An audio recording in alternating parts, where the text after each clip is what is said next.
रामकृष्ण हरी मंडळी, आज मी तुम्हाला कोकणातील पारंपरिक पद्धतीचे दर्शन घडवणार आहे। पंचांगानुसार पितरांच्या पूजेसाठी महत्त्वाची मानली जाणारी ही सर्व पितृ अमावस्या हिंदू परंपरेनुसार भाद्रपद महिन्यात येते आणि तिला अतिशय धार्मिक महत्त्व आहे। कारण पितृपक्षांमध्ये केले जाणारे श्राद्ध, तर्पण आणि पिंडदान विधींचा हा शेवटचा दिवस असतो। विधीपूर्वक पूजा केल्यानंतर पृथ्वीवर आलेल्या पितरांचा निरोप घेण्याचा हा दिवस असतो। पप्पांनी इकडे वनस्पतींपासून तोरण तयार करायला घेतलं होतं।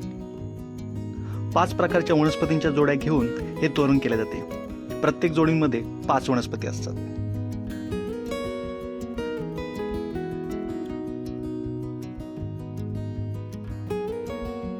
त्यामध्ये खुरासनी, तीळ, भाताचे लोंगे, कुरडू अशा विविध वनस्पतींचा समावेश असतो। त्यांची फुले असतात व यांपासून हे तोरण तयार केले जाते।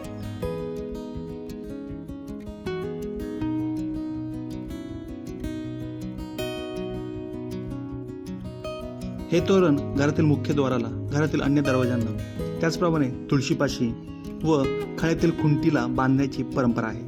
आणि पितृ म्हटली की पूर्वजांना आठवण्याचा दिवस व त्यांना त्यांच्या आवडीचे नैवेद्य देण्याचा दिवस।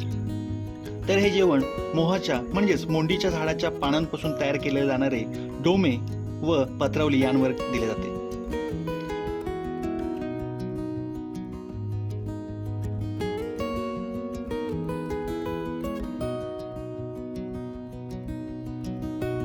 आता हे नैवेद्य घराच्या उंच भागावर ठेवायचे।